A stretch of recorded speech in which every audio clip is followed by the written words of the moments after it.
Para la banda roja, el único objetivo es ganar y seguir soñando con el campeonato ante el Toro Guarneño que busca salir del fondo de la tabla. Sport Boys, Nacional Potosí, este jueves a las 15 horas, en directo desde Guarnes para todo el país. El mejor fútbol se juega en Bolivia TV.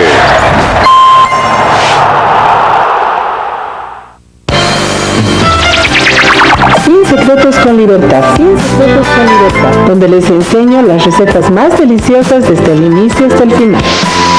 Cada fin de semana, mis secretos más riquísimos convertidos en recetas, decoraciones rápidas y sencillas. Descubre el lado dulce de Sin Secretos con Libertad los sábados a las 16:30 y su reprise los domingos a las 9 de la mañana por Bolivia TV.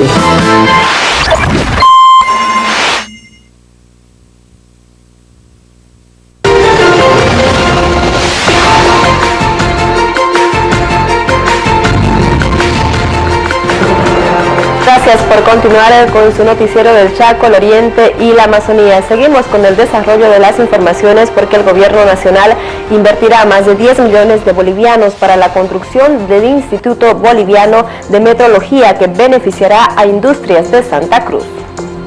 El Gobierno Nacional, a través del Ministerio de Desarrollo Productivo, financiará la construcción y equipamiento del Instituto Boliviano de Metrología, con el objetivo de la defensa del consumidor, la protección del medio ambiente y el crecimiento de la productividad industrial. Vamos a hacer una inversión desde el Gobierno Nacional para fortalecer a las empresas, a las industrias que están, el mayor porcentaje de las empresas y de las industrias en la ciudad de Santa Cruz.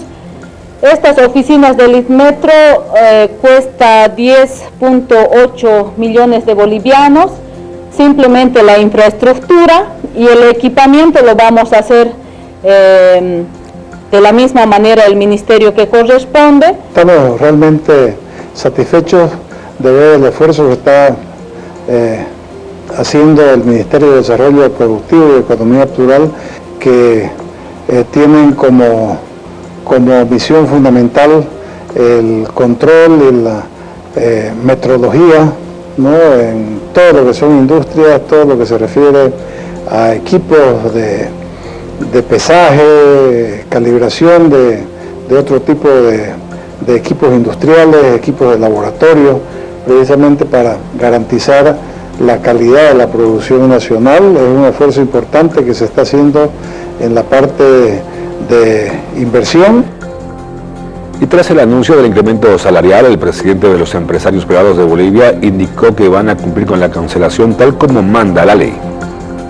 El Ministerio de Trabajo, Empleo y Previsión Social emitió la resolución ministerial número 425/2019, que reglamenta el incremento salarial para el sector privado y el retroactivo debe pagarse hasta el 31 de mayo. El empresariado privado anunció la cancelación para sus trabajadores. Esperábamos un diferimiento de esa responsabilidad de pago. No se está de ninguna manera rehudiendo al pago, pero sí pedíamos un compás de espera. No se ha dado, vamos a cumplir con la norma. A unos les va a costar más, a otros menos, a otros habrá que ver qué van a hacer para resolver el tema. Tendrán que negociar con sus propios trabajadores. Entonces, vamos a cumplir como siempre lo hemos hecho el sector empresarial con la ley. Vamos a cambiar, tenemos que irnos nuevamente hasta la ciudad de La Paz en vivo y directo al Hotel Real Plaza, donde se está llevando a cabo el acto de la presentación de la revista Bitácora Intercultural, Clases Medias en Tiempos del Estado Plurinacional. Escuchemos el audio ambiente, por favor. Artículos en el marco de la plataforma, yo creo que se inscribe en el marco del tema de la movilidad social ascendente y cómo esto genera desafíos a la hora de generar desarrollo. Y esto en el contexto de Bolivia, a partir de la intervención precisamente del vicepresidente García Linera, que ha puesto, ¿no?, en el centro este debate, se abre la reflexión político-institucional de los actores que contribuyen al desarrollo en Bolivia. ¿Cómo venimos debatiendo este tema en el seno del PNUD, que al final es el espacio dentro del sistema de Naciones Unidas para hacer reflexiones vinculadas a la formulación de las políticas públicas? Aquí hay algunas reflexiones que venimos teniendo que se inscriben en una conversación que el PNUD inició hace unos años en el marco de su informe Más allá del ingreso, y que tiene que ver básicamente con una reflexión sobre cómo se está produciendo la movilidad social en América Latina y Caribe, que tiene que ver con cómo estamos transicionando hacia sociedades de renta media, hacia países con clases medias más activadas, ensanchadas si se quiere, y rompiendo la noción de las pirámides de ingresos y generando ahora estos famosos rombos, ¿no?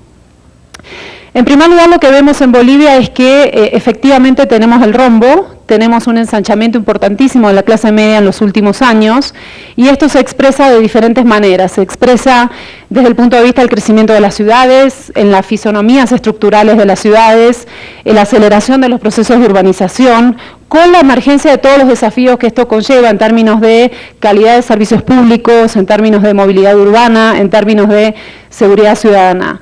También tenemos otro grupo de temas que van surgiendo que tienen que ver con la emergencia de otros ámbitos que tienen que relacionados con políticas de cohesión social, ¿verdad? Estos ensanchamientos también traen los desafíos con esta incorporación veloz de ciudadanos y ciudadanas que a veces también tiene una cuota de precariedad, jóvenes y mujeres que ingresan en dinámicas productivas de nuestras sociedades que también presionan para acelerar estos procesos de reestructuración de los aparatos económico-productivos. Y creo que esto es un desafío importante que se genera en la forma en que el Estado se relaciona con la sociedad y que de alguna manera cuestiona lo que tradicionalmente el Estado de Bienestar brinda, ¿no? Este tema de la seguridad social o la renta social que históricamente han generado estados de bienestar, y escuchamos recién de la experiencia sueca.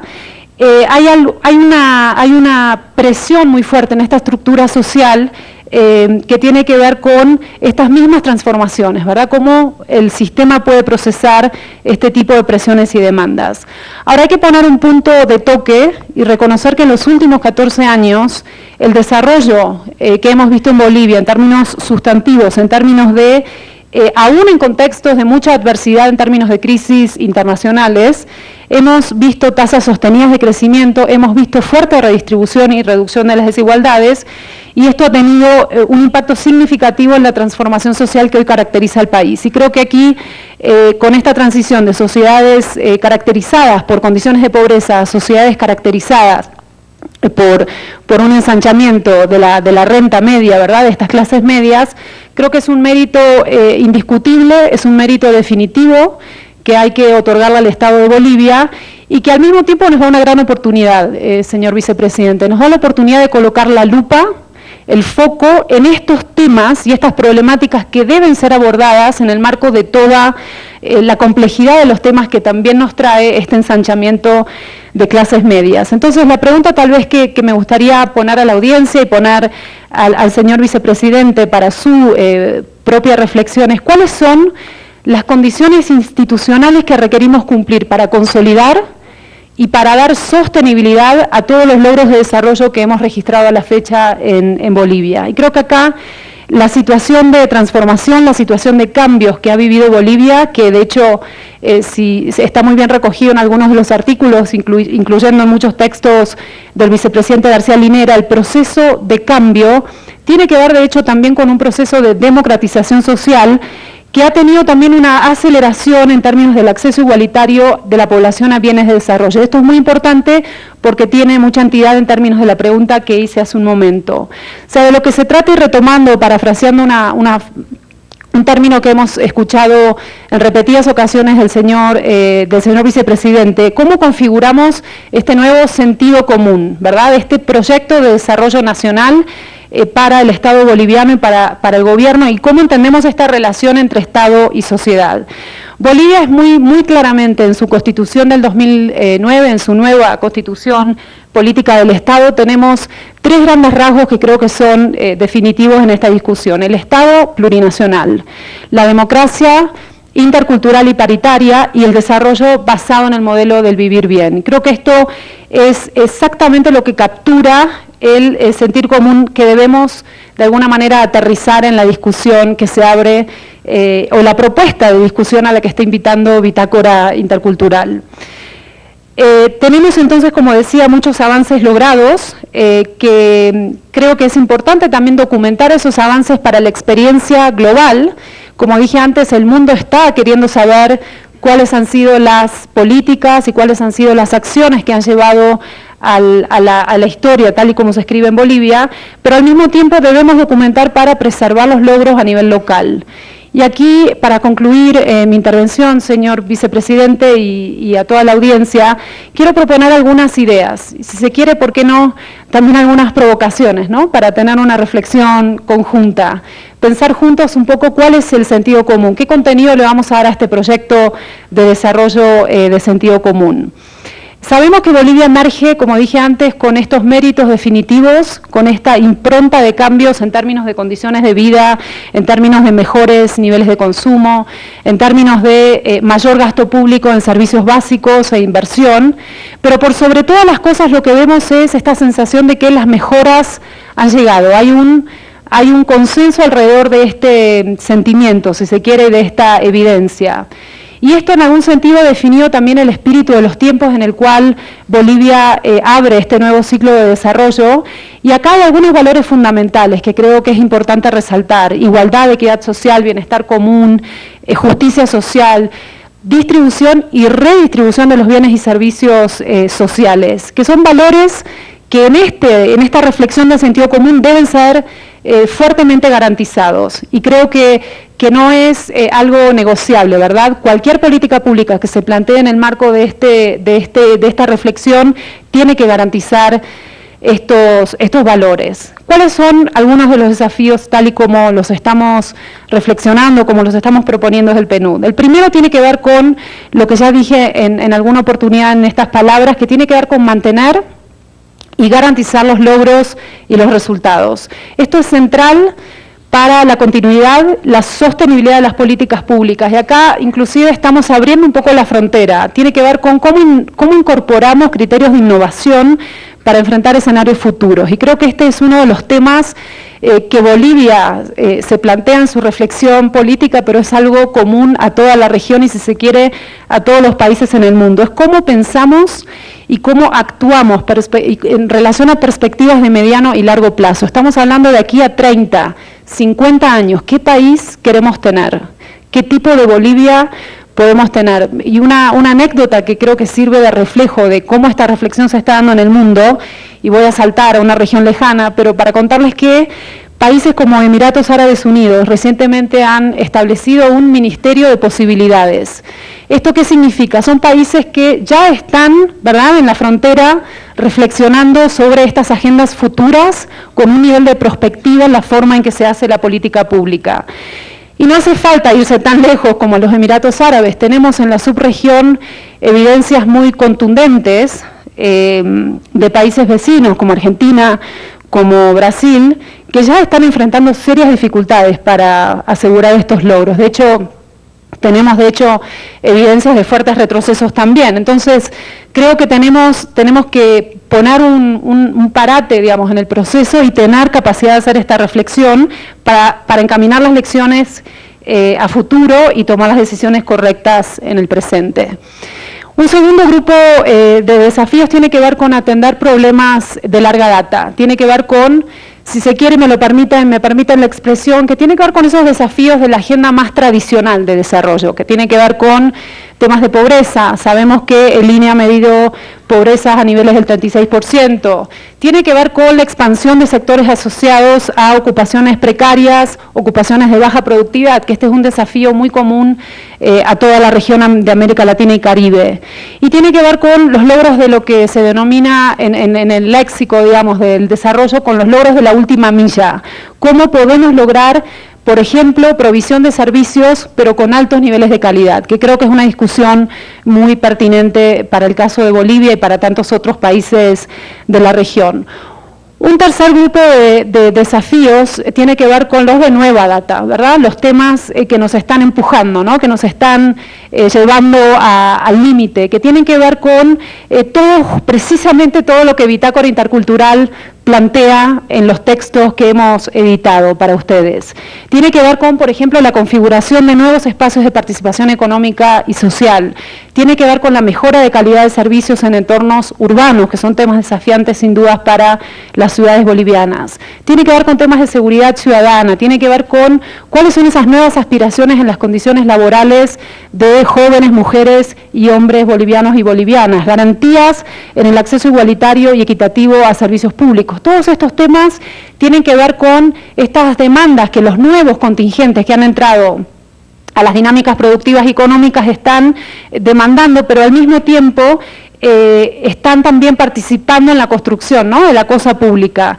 Y estos contingentes siendo también a la vez beneficiarios de estas nuevas propuestas de política pública orientadas al desarrollo humano pleno, por ponerlo de alguna manera. Y aquí es donde como PNUD vemos un espacio vital para aportar en términos de comprensión, en términos de análisis, en términos de actuar en el marco de cuando estas transformaciones están sucediendo, estas transformaciones y estructuras a todos los niveles, sociales, económicas, políticas, que por cierto no tienen una historia lineal como la historia nos lo muestra, y creemos que esta es la tarea central a la que estamos convocados en el marco de nuestro rol dentro del trabajo de Naciones Unidas.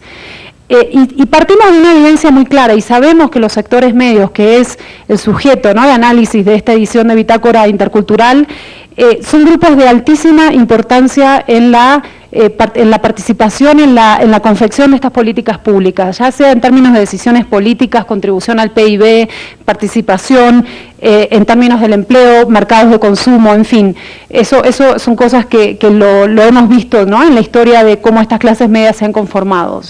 Y en ese sentido, lo que va a ser vital, y ya para cerrar, es tener un muy buen análisis de estas tendencias, anticipar patrones del comportamiento a futuro, porque esto nos abre el espacio para la construcción de esas políticas estratégicas que adelanten impactos, ¿verdad?, probables de la no intervención. Y aquí es donde creemos que hay una oportunidad muy grande. En Bolivia tenemos, como dije antes, una cantidad de logros que tienen que ver con desigualdad socioeconómica, el tema de la diversidad cultural unida a los procesos de urbanización, el despegue de la economía popular, el incremento de los niveles educativos. Todo esto es un marco muy bueno para poder analizar hacia dónde debemos movernos. Y retrata, ¿verdad?, es una foto de cómo se ha producido el cambio social en Bolivia en los últimos años. Creo que también nos habla de las diferentes velocidades en las que hemos tenido estos cambios y que resume también la emergencia de estos nuevos grupos sociales que van a requerir un abordaje específico y que van a requerir respuestas políticas y respuestas de política pública. Y creo que con esto cierro. ¿Cuáles son estos grupos? Solo por poner un ejemplo, sabemos que hay 1,5 millones de jóvenes en Bolivia con alto capital humano, pero con bajos ingresos. ¿De qué nos habla este desafío? Nos habla de una segmentación de los mercados más allá de las diferencias educativas. Tenemos 900.000 mujeres que están trabajando y que están también brindando cuidados en el hogar. ¿De qué nos habla esto? Nos habla de cómo usamos el tiempo, cómo es el uso del tiempo para las mujeres y cómo este uso del tiempo, si se hace de una u otra forma, limita el capital humano de nuestras mujeres. Emprendedores, 150.000 emprendedores y emprendedoras que son muy exitosos, pero que están en esquemas de baja productividad. ¿De qué nos habla esto? Tenemos capacidad de reflexionar vías alternativas de movilidad social para estos emprendedores y emprendedoras. 300.000 adultos mayores que están en el mercado laboral. Tenemos que pensar entonces en políticas específicas de inserción laboral a la tercera edad o sistemas también de protección social complementarios. Mi intención con esta introducción era provocar un poco la reflexión, por supuesto, que es nuestra intervención más esperada de la noche, de nuestro vicepresidente García Linera, y queremos brindar la base con esta pequeña reflexión de una agenda renovada de intervenciones de política pública en Bolivia. Desde el PNUD, señor vicepresidente, y a toda la audiencia, estamos reafirmando el compromiso de trabajar junto a ustedes para construir, para edificar estos pilares de acción en los cuales Bolivia se ha encaminado en los últimos años, con dos grandes objetivos. El primero, preservar estos logros, blindar estos logros de cara al futuro. Y el segundo tiene que ver con dar continuidad. ¿no?, en la mejora acelerada del bienestar humano para bolivianos y bolivianas. Yo con esto cierro esta breve introducción, que espero no haya sido muy larga, y quiero darle la palabra al señor vicepresidente García Linera y provocar un poco su reflexión, cómo fue su experiencia en relación a estos artículos que han sido publicados por Bitácora Intercultural y cuál es su reacción frente a estos desafíos que se plantean en términos de la construcción de este nuevo paradigma, de este nuevo sentir común en Bolivia. Muchísimas gracias.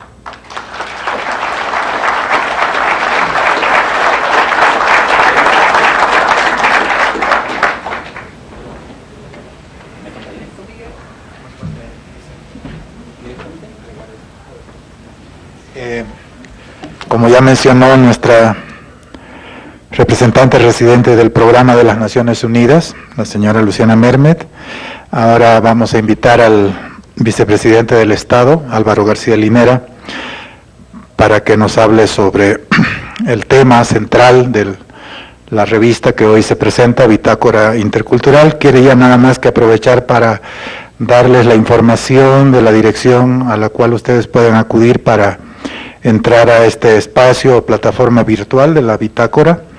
Es www.bitácoraintercultural.org. De todas maneras, en el registro que tenemos a la entrada, lo que se ha hecho a la entrada,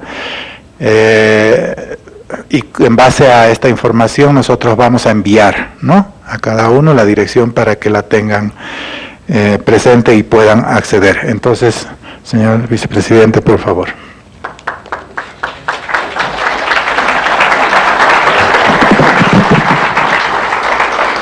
Muy buenas noches a todos. Un saludo muy respetuoso a nuestro coordinador general de Naciones Unidas, a la representante de la PNUD, flamante representante del PNUD, a las delegaciones internacionales, a las autoridades, a los ciencistas, a los profesores, jóvenes estudiantes. En primer lugar, quiero agradecer la amabilidad que han tenido de invitarme a la presentación de esta nueva revista de debate, de investigación. Bitácora Intercultural es el número 1, nueva época, año 1, número 1, dedicada al tema de las clases medias. Y la revista comienza con un par de artículos que escribí yo el año pasado en los periódicos nacionales sobre la clase media en Bolivia. Y a partir de eso se ha armado un debate muy interesante para comprender nuestra realidad. Permítanme brevemente reflexionar en torno a la importancia de este debate. En primer lugar es que estamos asistiendo a un regreso de las clases sociales. Después de años y décadas en el que las clases sociales no eran un concepto legítimo, un concepto de uso generalizado para entender las diferencias de una sociedad, de un tiempo para acá hay un renacimiento del concepto de clase social. Las personas que tienen más de 30 años se acordarán que antes, no solamente en Bolivia, en América Latina y en el mundo, se nos decía que había un proceso de disolución de las clases sociales, que la clase obrera había muerto, que no había clase obrera, y que en verdad todos nos habíamos convertido en una especie de emprendedores autosuficientes, en las que las diferencias sociales eran meramente de forma, en la que las diferencias económicas eran circunstanciales, porque la globalización nos iba a llevar a la riqueza a todos y simplemente había que esperar un poco. Y resulta que no. Los estudios recientes del profesor Thomas Piketty a nivel mundial sobre las diferencias sociales, sobre las desigualdades sociales, son escandalosas. Oxfam tiene todo un capítulo dedicado a estudiar las desigualdades sociales. Premios Nobel están trabajando las desigualdades sociales. Y cuando uno habla de desigualdades sociales estructurales, está hablando de diferencias no meramente episódicas ni temporales, sino de diferencias sociales duraderas. Pues eso es una clase social en el sentido, digámoslo así, más periodístico del término. Y este debate ha regresado, no solamente a Bolivia, sino a Europa, ha regresado al mundo entero. Hay clases sociales, siempre ha habido clases sociales. Lo que pasa es que se creyó durante un tiempo que estas estaban disolviéndose en una especie de aplanamiento hacia arriba de las mejoras de las opciones y de las aspiraciones sociales. Y resulta que no. Las injusticias retratadas por el profesor Piketty en su libro de El Capital del siglo XXI, pero en su nuevo libro referido no solamente a Francia, Inglaterra y Europa, sino a Estados Unidos, China, Rusia, Brasil, es fantástico porque da un panorama generalizado de que las diferencias sociales entre las personas se han incrementado. Las diferencias entre las personas se van incrementando y hoy hay más injusticia y hay más desigualdad que hace 30 años atrás. Veía unas gráficas respecto a Europa, cómo Europa ha regresado a las diferencias sociales del siglo XX, a inicios del siglo XX, antes del welfare state. Y entonces esto habla que la utopía de la disolución de las clases, la utopía de que todos íbamos a ser una especie de sociedad global hermanada, se derrumba y surge este debate con datos, con categorías de que las diferencias entre ricos y pobres, entre los que tienen más y los que tienen menos, se diferencian. Es decir, estamos entrando al debate de las clases sociales. Y está claro que eso va a incrementarse aún más debido a esta política creciente de proteccionismo que está invadiendo el mundo entero. A excepción de los comunistas chinos, todo el mundo latinoamericano, europeo y norteamericano están aferrándose a políticas proteccionistas. Comenzó el Brexit con Inglaterra, pasó a Estados Unidos con Trump y recientemente la señora Merkel nos ha hablado de la seguridad continental frente a China. Es decir, todo el mundo va a colocar sus barreras, va a colocar sus muros, y al colocar más muros y más barreras, la utopía de la globalización se viene abajo, y al derrumbarse la utopía de la globalización, surge el debate de diferencias sociales, y al hablar de diferencias sociales, de conflictos sociales. Entonces, ciertamente a escala mundial, teórica y prácticamente, estamos asistiendo a un renacimiento del debate sobre clases sociales. Del lado del marxismo hay numerosos textos que están renovando este debate.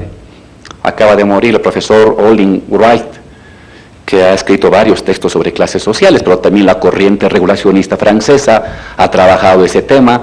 La gente en Inglaterra, heredera de la vieja escuela de historiografía marxista, ha trabajado y está volviendo a trabajar temas de clases sociales. En fin, por donde se vea, ya sea recurriendo a los viejos autores de la sociología clásica o recurriendo a nuevos autores contemporáneos de la sociología moderna, está claro que las clases sociales nuevamente están adquiriendo la calidad de un concepto de reconocimiento ciudadano, tanto académico e institucional.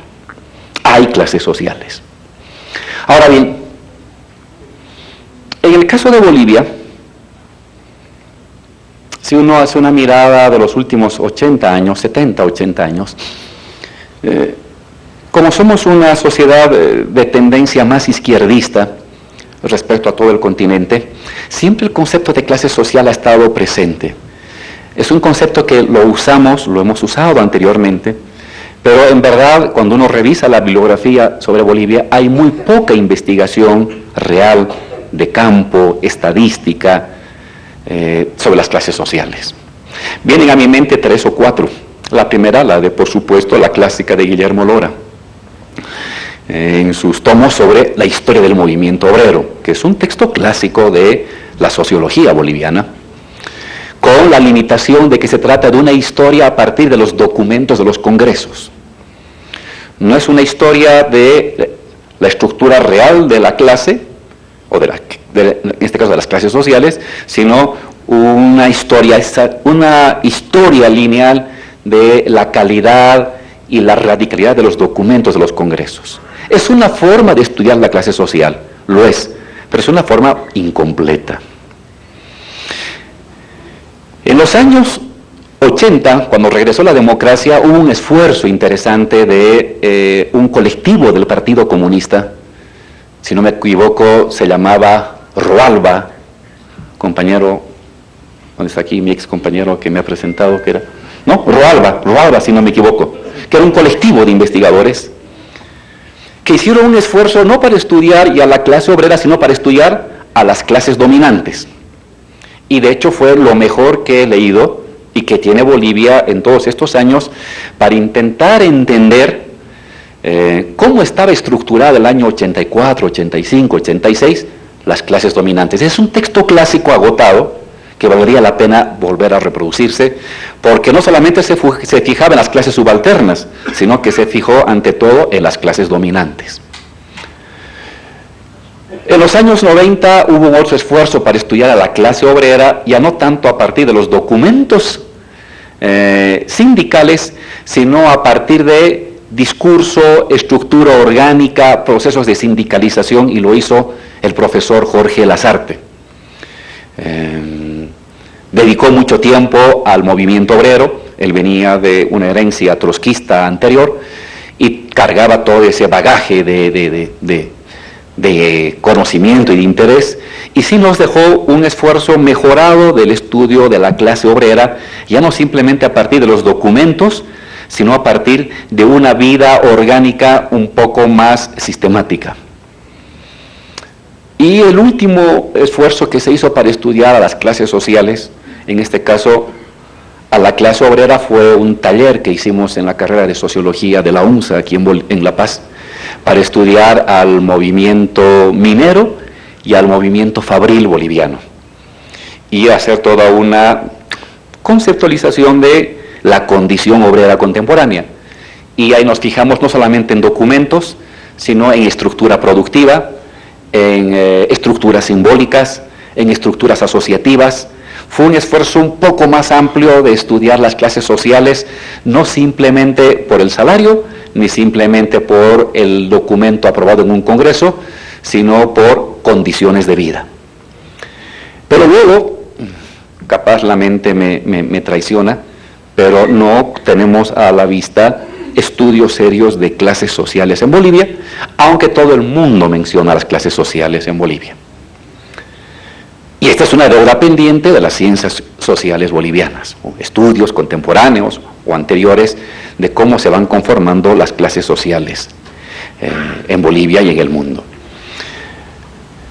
Una investigación más que tengo en mente es el estudio de la clase económica dominante en Santa Cruz, hecha por un sociólogo, Nicolás Laguna, cuya tesis de sociología fue justamente estudiar a la clase dominante en la sociedad cruceña en los años 90 y 2000. Entonces tenemos algunos estudios empíricos mucho más detallados de las clases sociales, pero en verdad nuestro acercamiento a las clases sociales en Bolivia, a pesar de que es de uso común, está adquiriendo nuevamente un papel relevante en el debate, no solamente académico, sino también en el debate institucional y en la toma de políticas públicas. Tenemos un conjunto de deudas pendientes muy grandes para tener un mapa real de las clases sociales y cómo éstas se van modificando. Una segunda distinción que quiero hacer en el concepto de clase social, y especialmente dirigido a los alumnos, a los estudiantes, es siempre tomar en cuenta la diferencia entre lo que es una clase social conceptual, estadísticamente construida, probabilísticamente armada, y lo que es una clase social real en movimiento. Ambos son objetos de investigación, pero no necesariamente coinciden. Estadísticamente, utilizando variables, uno puede elegir distintas variables, uno puede hacer un mapa social para establecer nubes, es decir, lugares donde se van congregando estadísticamente la ubicación de sujetos sociales, vamos a llamar a eso, a esta nube condensada clase social, a partir de ciertas variables, condición económica, propiedad, titulaciones, etc. Y uno puede armar la estructura social a partir de estas herramientas estadísticas, a partir de estas herramientas sociológicas, y tener un mapa de las clases sociales. Esta es un mapa conceptual, es una construcción teórica, firme, sólida, sustentable, lógicamente construida, pero no es la clase real. Eso Bourdieu llama una clase teórica. Y la otra es el sujeto colectivo en movimiento, visible a través de sus movilizaciones, de sus discursos, de sus reivindicaciones, de sus maneras de agregarse, de sus maneras de articularse con otros. Entre la clase social teórica y la clase social movilizada, a veces puede haber, sobreposición, a veces no. A veces uno puede construir una clase teórica, una clase social teóricamente válida, pero que socialmente, visiblemente, como actor colectivo no existe, que está fragmentado. En las estadísticas está más o menos condensada, en la vida real está más o menos disipada, fragmentada. De hecho, eso casi siempre sucede en las sociedades del mundo, a no ser de que surgen las luchas sociales. Y ahora en el mundo comienzan a surgir luchas sociales. Todos tienen su Wall Street Occupy, tienen su movimiento M no sé qué en España, tienen sus chalecos amarillos en Francia, tienen sus camioneros contra Uber o sus taxistas en Alemania. Todos comienzan a tener un conjunto de sectores sociales que comienzan a movilizarse. Entonces ahí la clase teórica construida estadísticamente con herramientas sociológicas ayuda a entender las posibles acciones a futuro de estas clases sociales movilizadas. Entonces esa es una diferenciación obligada. No confundamos la construcción conceptual sólida que uno hace de una clase social a partir de entrevistas, datos, números, y la clase social real movilizada. Esta no siempre existe. Y no siempre existe como clase compacta. Por lo general son sectores sociales que se solapan. Lo que le he llamado yo la forma multitud, la forma plebeya, en la que se sobreponen, se mezclan, se hibridizan sectores variados, que en la teoría realmente fundada, están separadas, y en los hechos reales a veces se entremezclan. Y el investigador tiene que tener la capacidad de establecer esas diferencias.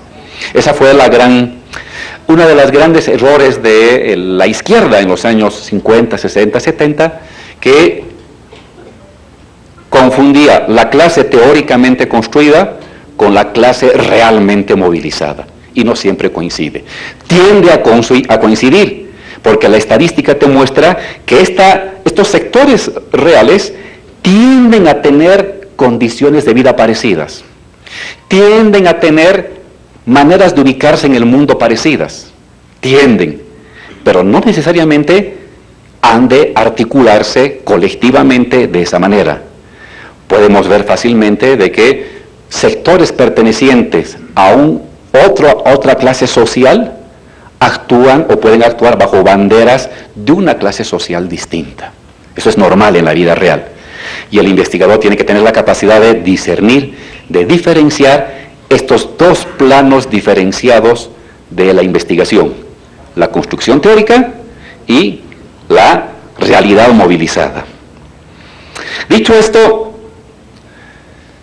la pregunta es: ¿a qué vamos a llamar una clase social? ¿Qué es una clase social, Álvaro? De manera muy general, están aquí varias definiciones en la bitácora intercultural, hay que revisar, o uno puede revisar el debate sociológico, pero más o menos una clase social es un conjunto grande de personas que tienden a tener condiciones de vida más o menos similares, actitudes ante la vida más o menos similares, formas de unificación cultural más o menos similares. Cuando te encuentras con un grupo de personas grande que tiene condiciones de vida, tanto económicas como sociales y culturales, más o menos similares, estás ante el inicio de una clase social, ante el inicio de conceptualizar una clase social. Dentro del marxismo, en el siglo XX, una forma rápida de construir el concepto de clase social y luego con ello de lucha de clases fue el diferenciar a las personas por su relación con la propiedad, con medios de producción. Si eres propietario de medios de producción, perteneces a las clases altas, podemos llamarle la burguesía, la aristocracia, lo que quieras. Y si no tienes propiedad de medios de producción y trabajas para los que tienen propiedad de los medios de producción, eres la clase obrera. Es una definición muy simple, muy práctica, pero no necesariamente muy útil. Y en medio de estos dos sectores están los que son híbridos. Tienen una cercanía con medios de producción, pero no trabajan para los propietarios de los medios de producción grandes.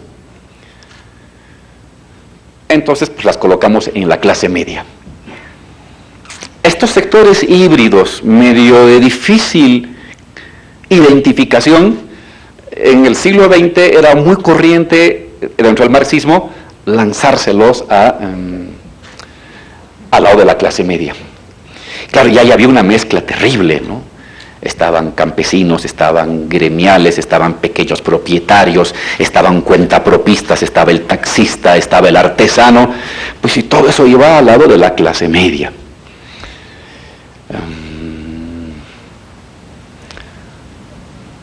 Dentro del análisis institucional global, Banco Mundial, Naciones Unidas, ha resultado más útil una derivación de esta manera de clasificar las personas, pero ya no por la relación con los medios de producción, sino con ingresos. Los ingresos. He de medir que las personas que reciben desde 0 hasta $10, me las ubico, no hablo de clases sociales, porque para qué entrar en esos debates tan específicos, voy a llamarle estrato social bajo. A los que están entre $10 y $50 día, le voy a llamar ingreso medio, y a los que están por encima de $50 residualmente, los llamo los residuales o las clases altas o los estratos altos. Es una manera muy práctica de medir. Ambos, la clásica de los años del siglo XX de el marxismo oficial, es útil, rápidamente te permite escindir el mundo, pero no es muy práctico porque te coloquen en las bolsas a las personas muy diversas. La clasificación que hacen las instituciones mundiales es muy útil, pero por supuesto tampoco es una definición completa, ¿no? Porque estás diferenciando a las personas simplemente por el ingreso. Pero ¿qué hago con un obrero de Interior Mina que gana 15,000 bolivianos? Está claro que es un obrero, es un minero, no hay de perderse, saca el mineral 8 horas ahí adentro, 35, 40 grados, perforando la roca, no hay dónde perderse, es un proletario, pero su ingreso es de clase media, incluso más que un profesional. ¿Dónde lo ubico? Ese es el problema con la definición institucional. Si solamente me preocupo de los ingresos, me ayuda a clasificar a la sociedad, pero no puedo ver este tipo de realidades importantes, no meramente de detalles, para entender a cabalidad la verdadera estructura de diferenciación social de las personas en Bolivia, en el continente, en Francia, en Rusia, en Suecia, donde quieran. Entonces, es útil, y de hecho es lo que se usa ahora mucho en las estadísticas estatales en el mundo entero, pero está claro de que no es suficiente,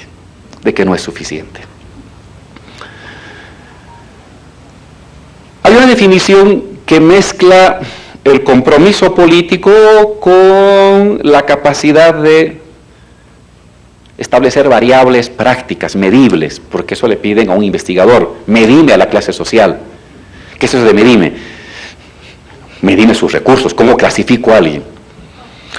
Y entonces está la definición medio burdiana, weberiana, que recoge cosas del marxismo y que recoge cosas de Weber, y que te dice, oye, si tú quieres estudiar las clases sociales, fíjate en 4 coordenadas. Y con esas 4 coordenadas vas a armar tu espacio social en 4 dimensiones, al estilo de Einstein. La primera coordenada, la economía, evidentemente la economía, que es clave. Y en la economía hay que diferenciar propiedad e ingresos.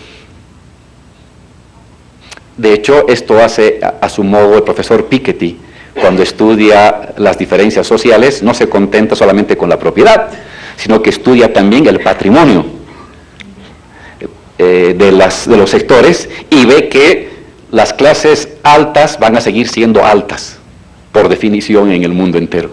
Es interesante, pero solamente se fija en este eje, el eje de capital económico, le llama Bourdieu. Primer eje del espacio en 4 dimensiones. El segundo eje es el capital cultural, te dice él.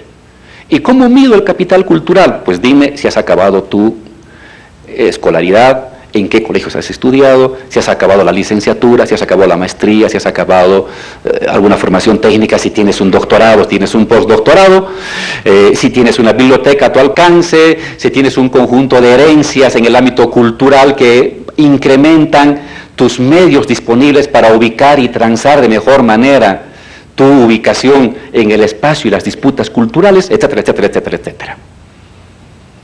Entonces vamos desde los títulos hasta los libros, hasta los reconocimientos, hasta las herencias.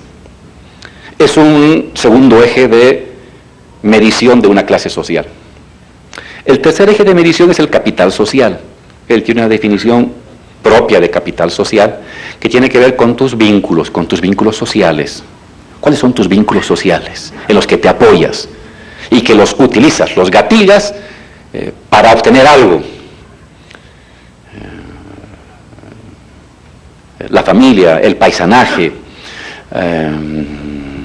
el grupo de la promo, el grupo de la comparsa, etcétera, etcétera.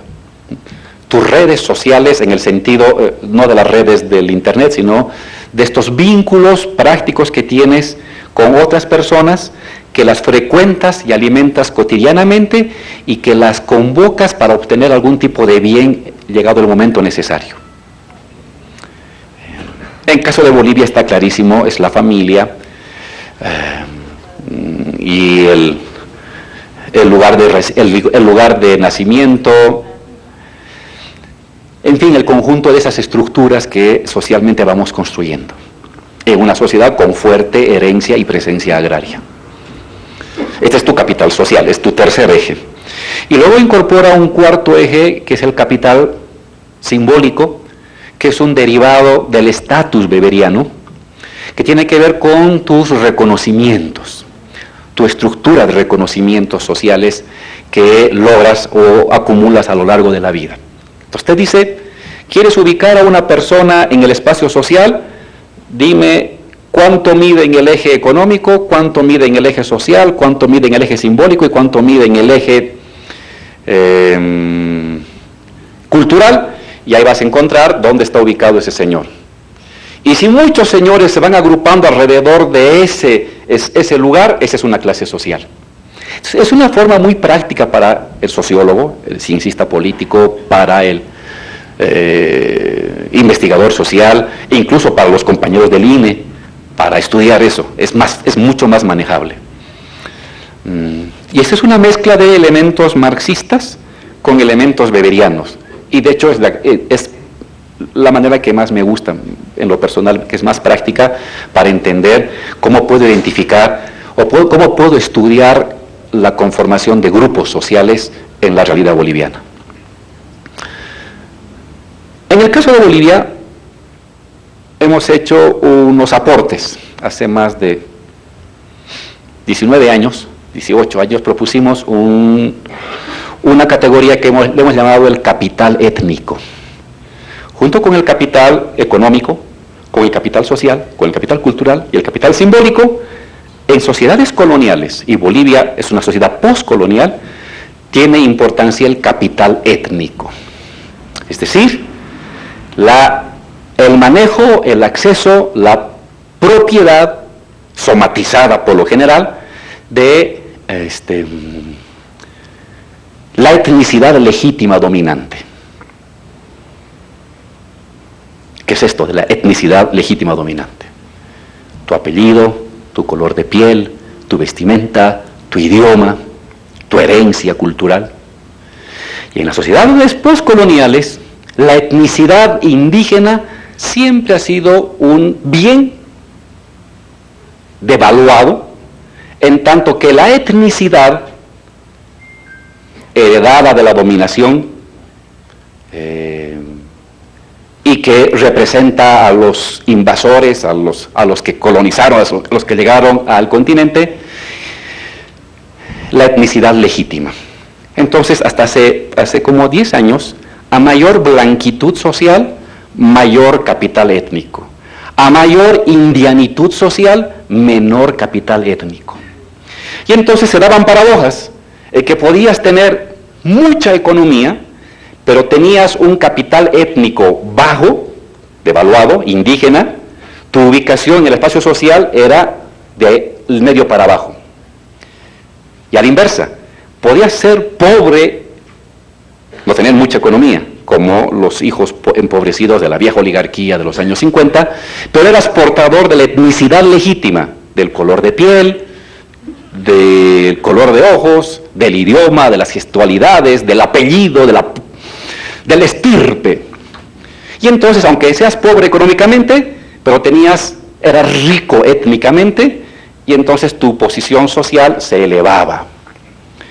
Eso se mantuvo hasta los años 2005, 2006 en Bolivia, donde hay una inversión de la polaridad étnica. Y sucede ahora la inversa, pero de eso vamos a hablar después.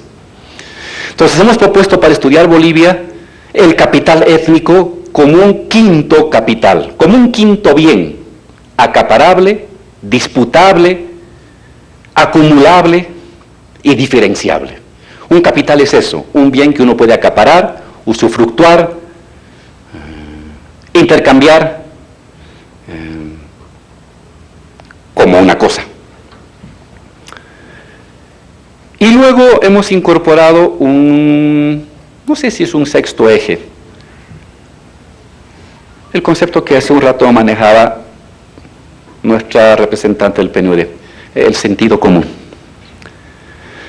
Y ahí me baso enteramente en Marx, en una frase bellísima que él dice: las clases sociales, más o menos estoy parafraseando, he dejado mi texto no sé dónde, creo que en el camino, las clases sociales se diferencian, se distinguen por las condiciones de vida, dice, por los intereses y la cultura. Yo eso lo voy a agrupar en el sentido común. Esa es una lectura gramsciana de Marx, si ustedes quieren. Y eso me lo incorporo. Un elemento no como un nuevo capital, sino como una manera de estudiar a las clases sociales. Marx nos mostró que se puede estudiar a la clase social a partir de sus propiedades. Bourdieu nos mostró que se puede estudiar a una clase social a partir de sus estilos de vida, de sus gustos. Qué come, cómo se viste, a qué cine va, qué lee. Y propongo que también se puede estudiar a las clases sociales por su sentido común. ¿Qué es el sentido común? 4 cosas: preceptos lógicos, preceptos morales, preceptos instrumentales y preceptos procedimentales pre-reflexivos que uno utiliza en la vida cotidiana miles de veces sin darse cuenta que los está utilizando. ¿Qué es un sentido común? Es que cuando ustedes entraron a este salón, se sentaron y nosotros nos vinimos acá. ¿Por qué no se sentaron ustedes acá y nosotros allá? Había un sentido común de que el expositor viene adelante y los oyentes van a sentarse. Pues eso no es natural, es un sentido común que uno no lo piensa, lo realiza, lo ejecuta. La lógica del lenguaje es un sentido común. Y no se olviden que el lenguaje, lo sabemos con Austin y Searle, es el que construye instituciones. El lenguaje tiene un poder performativo de instituciones. Pues ese lenguaje también forma parte de la construcción de nuestro sentido común.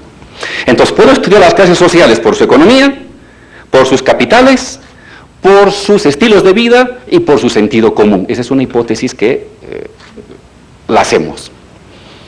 Ahora hay que hacerlo. Fácilmente decir eso hay que hacer, pero ya ponerse a hacer el trabajo de campo es una cosa muy difícil y requeriría 10, 20, 30 investigadores, unos 3, 4, 5 años. Tenemos entonces definición de clase social. Ahora, clase media. ¿Y por qué clase media? En los textos que están acá, que recopilan debates que ha habido en los periódicos, hacemos una propuesta, una hipótesis de trabajo de lo siguiente. Primera hipótesis de trabajo. En Bolivia hay una nueva clase media. Siempre ha habido una clase media, siempre. La hipótesis es: ha surgido en los últimos años una nueva clase media. Y ojo, hay que demostrarlo no únicamente por sus ingresos, sino por otros componentes más: su capital cultural, su capital social, su capital étnico invertido. La segunda hipótesis. Esta clase media se caracteriza por 5 o 6 cosas. La primera, el acceso a propiedades medias, diversas, en distintas actividades, un ingreso medio superior. Ahí le robamos los conceptos al PNUD y al Banco Mundial y a todos los institucionalistas.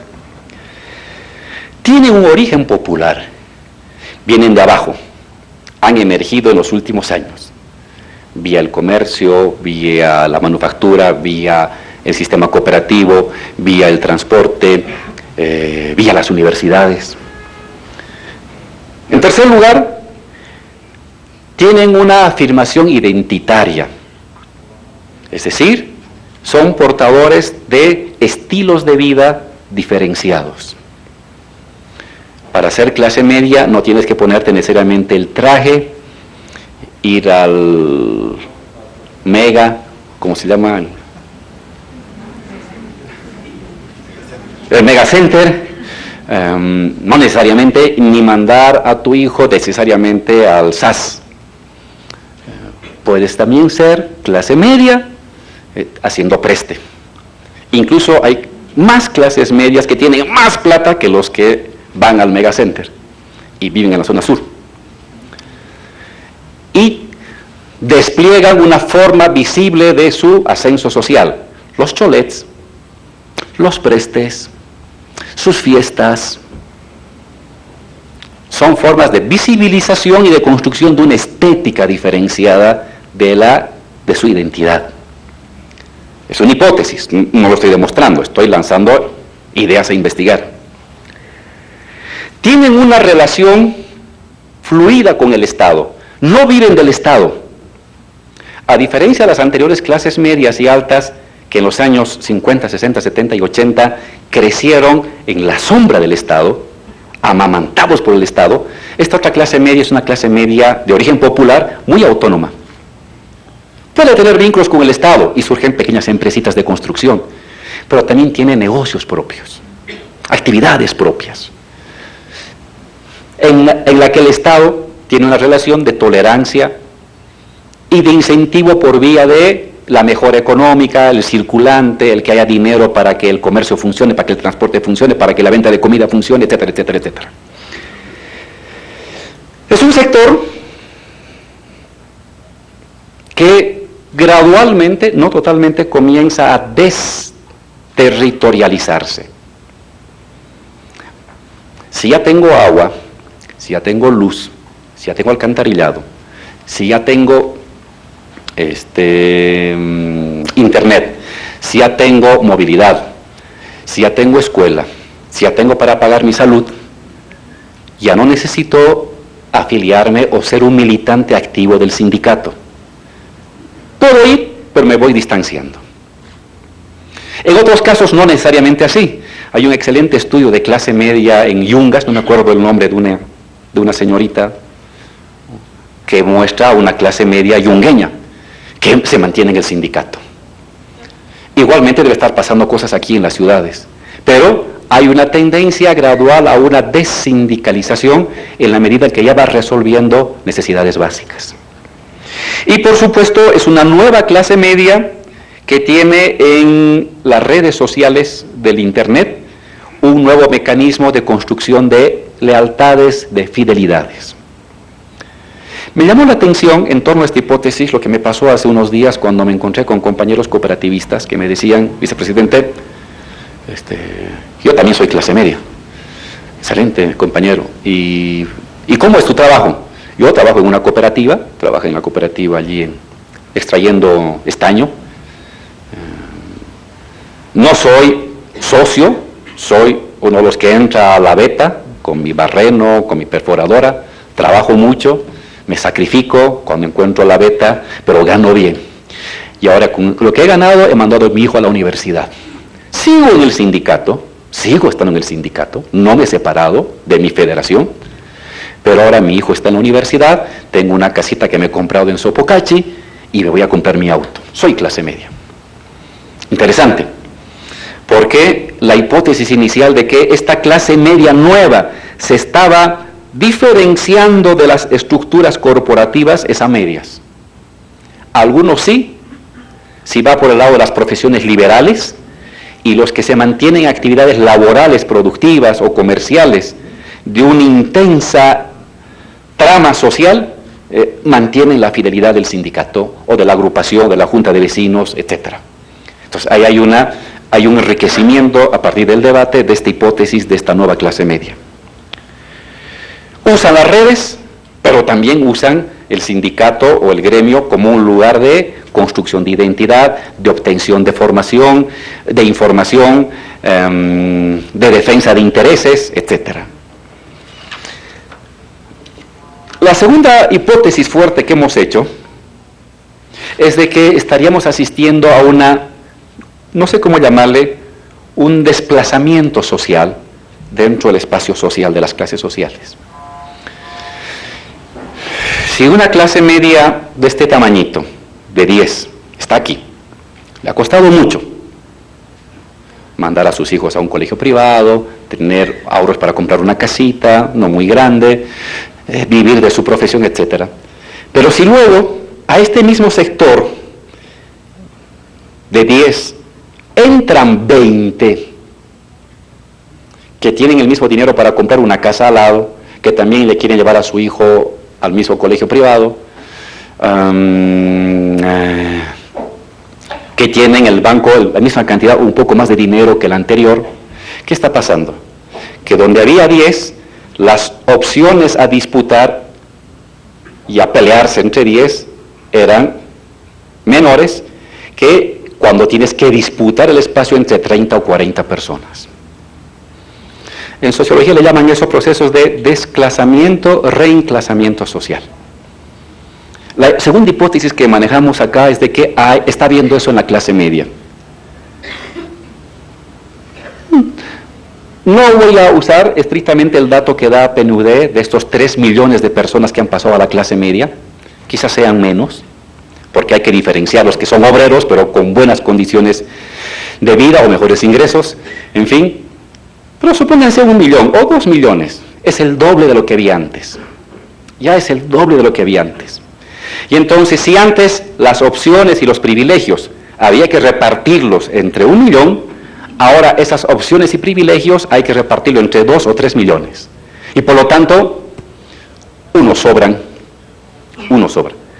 Es un hecho objetivo, no es un hecho calificativo. La hipótesis que manejamos es que hay una pugna entre esta nueva clase media ascendente y la clase media tradicional por ocupar un mismo espacio de oportunidades, de opciones, de vivienda, de recursos, de colegios, de reconocimientos. Donde antes había 10, ahora hay 30. Y por lo tanto, las incomodidades en ese espacio se acrecientan. Esa es la segunda hipótesis. Hay una disputa interna dentro de los procesos de enclasamiento social. Y usaba el concepto de ascendente y descendente. Si eso no les ha gustado a algunos porque se han sentido ofendidos, hablaremos de que hay procesos de valuación y de devaluación social. Y ahí nadie se va a sentir ofendido. Procesos de devaluación y valuación social. Y la tercera hipótesis que hemos manejado es que estamos en una encrucijada. O bien esta nueva clase media de origen popular crea su propia manera de representarse, su propia estética del mundo, su propia visión del mundo, heredada de su raíz popular, indígena, campesina, etcétera, obrera. O bien sucede eso, y entonces va a haber una disputa interhegemónica entre clases medias, o bien la clase media ascendente se va a disolver dentro de la clase media antigua, intentando imitar sus gustos, imitar su identidad, imitar su cultura. Es normal que cosas así teóricamente puedan suceder. ¿Qué está pasando en Bolivia? Yo creo que hay las dos, y un estudio serio podía validar o no. Esas son hipótesis lanzadas a la investigación. Entonces resumo las tres hipótesis. Nueva clase media de origen popular indígena. 2, disputas intersectoriales al interior de la clase media. Y tercera, que hay una bifurcación entre posibilidades de una nueva estética, un nuevo ideario capaz de clase media, capaz de disputar la hegemonía de clase media, el sentido común de clase media a la antigua clase media tradicional, o bien un proceso de subsunción, supeditación estética, cultural, identitaria, discursiva de las nuevas clases medias a las viejas clases medias. Esas son las tres hipótesis que hemos lanzado. Y en torno a eso se ha armado un debate que lo recoge este libro. Hay textos muy lindos, yo no quiero resumirlos todos, simplemente mencionar algunos puntos de ellos. Está el texto de Figueroa y Pérez, que hace esta explicación de los estratos medios, de los estratos bajos, medios, y dentro de los medios los vulnerables y los estables. Es una excelente beta de investigación, y me traje aquí el libro que para mí fue una revelación, un libro que también lo hizo la gente del PNUD, que lo coeditamos y que es casi como mi Biblia para explicar lo que está pasando en Bolivia. Movilidad socioeconómica y consumo en Bolivia. Es un excelente texto. Y la reflexión de Figueroa y Pérez en parte se apoya en esta investigación que hizo el PNUD con la vicepresidencia. Vale la pena leer. Es lo mejorcito que he leído sobre clases medias. Su concepto de clase media está claro que no es muy fuerte, pero no importa. Sus datos son poderosos. Y la manera de estudiar los datos son extraordinarios. Vale la pena leer. He visto que han sacado otro texto en Cochabamba, aquí han sacado otro. Creo que es el mejor. Este texto de este grupo de investigadores del PNUD es lo mejorcito que tenemos ahorita en cuanto a acercamiento a clases medias. Ojalá que el profesor Amaru haga su tesis de doctorado sobre la clase media y será ya lo mejor de lo mejor de lo mejor, pero de momento tenemos este texto del grupo de investigadores. Sus nombres los esconden para que quede como un hecho colectivo, pero tiene nombre y apellido. Hay que respetar. Me saco el sombrero por esta investigación, está muy buena. me quedo con dos datos. En este texto van a encontrar cuánto la clase media dedica a la educación, por ejemplo, la importancia de la educación, cuánto le dedica a las comunicaciones. En fin, hay más datos. Y también una cosa que quiero de manera honesta reconocer. Cuando yo me encontré con una de las investigadoras de este texto, ella me dijo, y eso perforó mi cerebro: Álvaro, inversión en temas de salud y educación para movilidad social son mucho más duraderas y eficientes que inversión en transferencia de recursos monetarios. Me dijo eso en un encuentro que tuvimos a la rápida. Es la investigadora Paz, y eso me lo dijo hace 2 años, un año y medio. Y en parte, no únicamente, el que nos hayamos animado a hacer el Seguro Universal de Salud tiene que ver con este consejo de una investigadora. Sano, honesto: oye Álvaro, lo mejor para Bolivia es invertir en temas de salud y educación, porque eso te garantiza más estabilidad en tu movilidad social. El dinero no tanto. Es necesario, pero no tanto. Te agarramos la palabra. 1 año y medio después de esa recomendación que me hizo la investigadora Paz, tenemos ahora un seguro universal que comienza a andar, y creo que ella es un poquito una de las parteras de esa decisión que la tomó el Estado. Es decir, esa es una muestra de cómo la investigación social tiene efectos en políticas públicas, directa o indirectamente. Está un excelente texto de Comadina, el sociólogo cochabambino Comadina, que estudia cómo se dio el proceso de la conflictividad social con los médicos en el 2017-2018. A su análisis, la hipótesis que él maneja es de que ahí se fue constituyendo una especie de sujeto social con ciertas características. Hubo crisis de representación, tuvieron capacidad de agregación, hubo toda una recuperación de viejos repertorios de movilización, como las movilizaciones, pero también la incorporación de las redes sociales. Es una propuesta para decirte: oye, también las clases sociales pueden constituirse en sujetos sociopolíticos. Y lo que pasó con los médicos entre enero y febrero del 2018 es un ejemplo de eso. No voy a debatir, tengo varias críticas, cierta ingenuidad frente al uso de las redes y el uso del modo de agregación a través del miedo, que es un modo de agregación conservador, pero bueno, eso no está en debate. Es una excelente propuesta para estudiar cómo las clases medias en ciertas circunstancias y en ciertos segmentos pueden constituirse en sujetos colectivos de acción política, de acción pública. Está el trabajo de Fernando Molina, que hace toda una propuesta en torno a lo que es el proceso de cambio. Me llamó mucho la atención sobre su propuesta de que en parte el proceso de cambio ha entrado en contradicción con la clase media blanca, y de hecho eso luego lo desarrolla Fernando Molina en otros textos que ha escrito posteriormente, y su debate que tiene con Carlos Mesa apunta un poco a esta hipótesis que él desarrolla, pero aquí hace esta propuesta de la contradicción entre clase media blanca y proceso de cambio.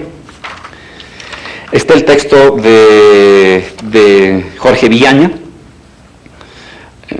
en torno a las debilidades del proceso de cambio en su relación con las clases medias, el reclamo sobre temas de ausencia de politización de los sectores populares, cosa que repite con Juan Carlos Pinto también. Y está la investigación de Amaru, que es un adelanto de su tesis doctoral, y claro, muy culta, muy amplia. Nos hace un estado de la cuestión de cómo está el debate de clases sociales en el mundo, cómo se ha construido en Bolivia las categorías para diferenciar a las personas, desde la colonia con categorías tributarias, la república con categorías étnicas hasta llegar a las clases sociales. Y su propuesta de la clase media en el debate actual como una circunscripción imaginada, donde distintos actores políticos o institucionales intentan depositar en ella un conjunto de atributos o de intereses políticos. Están también el trabajo de Ithazo Arias, lo pronuncio mal, perdón, cuya preocupación y angustia me llamó mucho la atención. Recogiendo párrafos de mi texto, decía, está bien, si es cierto lo que dice Álvaro, estamos ante la conformación de una clase media nueva desterritorializada y por lo tanto no de agregación colectiva, sino amorfa. Y mi respuesta es sí o no, y sí y no. No, porque como acabo de decir hace un rato, esta nueva clase media, una parte se desterritorializa, especialmente las que viene de profesiones liberales, pero otra parte no se desterritorializa. Los que se involucran en actividades de comercio, de transporte, de producción, necesitan rearticular su red de fidelidades tradicionales para que les vaya bien. Incluso las más globalizadas, las que tienen negocios con China o con Rusia o con Alemania, necesitan esta red de paisanaje, de vecindad, para armar su negocio, para armar su propuesta, para armar su emprendimiento, y por lo tanto no se separa radicalmente. Pero además, ya más en términos teóricos, cuando uno lee el Manifiesto Comunista y ve a Marx cómo describe a la clase obrera, ve cómo la clase obrera en sus inicios se va formando amorfamente, desorganizadamente, es más, en competencia unos con otros. La conformación de cualquier clase subalterna es así. Y luego, cómo a partir de esa fragmentación, de ese amorfismo, dispersión e individuación y competencia, cómo los trabajadores se ven compelidos a agregarse. Ya no como algo producido por la empresa, sino como algo decidido por ellos. Y en ese momento estamos ante la construcción de una clase social, o en el viejo concepto, una clase para sí, digámoslo. Entonces, sí, ciertamente es una preocupación de Arias, pero esa sería mi respuesta. Oigan, en definitiva, tenemos un lindo texto que ahora temáticamente se ha dedicado a las clases medias. Hay aportes muy diversos, y felicitar a Naciones Unidas que haya promovido este debate. Es un debate que no solamente tiene connotación política, sino tiene connotación académica y tiene connotación institucional. Cosas que se están manejando aquí tienen que ver con políticas de Estado. Van a tener que ver con políticas de Estado, que es un poco la misión que tiene Naciones Unidas y el PNUD en cualquier parte del mundo.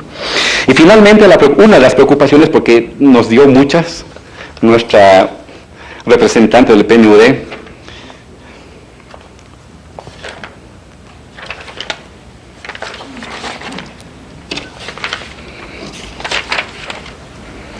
¿cómo consolidar institucionalmente los logros? ¿Cómo construir esto? ¿Cómo hacerlo un sentido común? Es una pregunta muy buena. No tengo yo una fórmula, un algoritmo, pero la clave de un modelo de desarrollo para generar consensos en torno a él tiene que ver mucho alrededor de en qué medida es capaz de generar mínimas condiciones de satisfacción de necesidades de las gentes y mínimos o medianos mecanismos de ascenso social. Europa, con el neoliberalismo, ¿por qué están surgiendo corrientes populistas de derecha? ¿Por qué está surgiendo el fascismo o el posfascismo, como dice el investigador italiano? Fundamentalmente porque hay como un límite. Se han generado demasiadas desigualdades. Y entonces ahora no hay un consenso. Europa no tiene un consenso. ¿Cuál va a ser su destino? ¿Globalización o proteccionismo? ¿Libre cambio o proteccionismo? ¿O una mezcla de ambos? No hay un consenso. En Europa y en Estados Unidos están debatiendo cuál es el futuro de su país y cuál es el futuro del mundo. ¿Por qué surge eso? Porque las posibilidades de ascenso social de los sectores populares se ha detenido. En algunos casos ha bajado. Y eso genera malestar en clases medias y genera malestar en clases bajas. Los votantes de Trump, los votantes del Brexit, los votantes de las corrientes postfascistas no son las élites. También hay sectores populares golpeados, también hay sectores de medios golpeados que están inconformes con esta globalización desbocada. Entonces, cuando surge eso, no hay acuerdo en torno al modelo. ¿Cuál es el modelo de economía en Europa? No saben. ¿Cuál es la clave de la consolidación institucional de un modelo económico que genere mínimas condiciones de ascenso social? Creciente ampliación gradual de bienestar social entre las personas. Si eso se detiene, todo puede pasar. Si eso se consolida, usted tiene consensos. Y ustedes fíjense en el debate político hoy, no se está debatiendo el modelo económico. Está debatiendo si eres o no eres corrupto, si eres o no eres narcotraficante, si eres o no eres autoritario, pero nadie pone en debate el modelo económico. Eso es bueno, porque es un modelo que funciona. No siempre va a ser así. Llegado un momento, va a haber un debate en torno al modelo económico si es que este ya no tiene un combustible que puede irradiar gradual mejora de condiciones de vida de las personas. Entonces, ¿cuál es la clave para consolidar institucionalmente los logros? Que lo que se ha logrado, que el modelo que se está construyendo genere ascenso y mejora social. Nuevas clases medias de consumo o nuevas clases populares que viven de mejor manera, como obreros, como campesinos, como indígenas, etcétera, etcétera. ¿Se construirá esto como sentido común? Esos son mis sueños y mis ruegos. Pero construir un sentido común es un tema que tarda una década, una generación por lo menos, o 2 generaciones. Nuestro cuerpo es el sentido común acumulado durante 3.000 años. Los sentidos comunes son sedimentos de maneras de ubicarse moralmente en el mundo, de maneras de usar instrumentalmente las relaciones del mundo, las maneras de ubicarse lógicamente en el mundo, que uno los aprende desde que nace. Alba está sedimentando en su pielcita el sentido común hasta que somos mayores, y ese sentido común no se modifica fácilmente en una generación. Algunos pedazos del sentido común pueden ser cambiados en los procesos explosivos de revoluciones, un pedacito, pero el resto sigue. Y la idea es que seguir trabajando, por lo menos toda una generación, en la educación, en las comunicaciones, en las redes, en la universidad, en las investigaciones, en el mundo sindical, en la vida familiar, para sedimentar un otro sentido común. Ahí soy un poco más, no pesimista, pero sí más pausado. Los sentidos comunes son lo más difícil de cambiar en el mundo. El Estado puede cambiar, la economía puede cambiar, pero lo último en cambiar es el sentido común, aunque para cambiar la economía y la política, lo primero que hay que cambiar es un pedacito del sentido común. Pero para que todo el sentido común se modifique, mi hija Alba va a tener un nuevo sentido común. Yo no creo verlo en mí, pero sí creo que mi hija recién va a poder tener un nuevo sentido común. Muchísimas gracias. Palabras del vicepresidente Álvaro García Linera. Momento de presentar la revista Bitácora Intercultural, Clases Medias en Tiempos del Estado Plurinacional. En esta presentación han participado el encargado de negocios de Suecia, Pontus Rosenberg, la representante del PNUD, Luciana Merge, y el vicepresidente Álvaro García Linera. La revista aborda temas relacionados a partir de la modificación de la estructura social como resultado de las transformaciones políticas que acontecieron en Bolivia desde la asunción de Evo Morales al poder. Esta intervención a partir del gobierno de Evo Morales provocó un conjunto de reflexiones y análisis sobre la incidencia de las clases medias en la dinámica política e institucional del Estado plurinacional. Colegas, amigos del país, buenas noches. Permiso.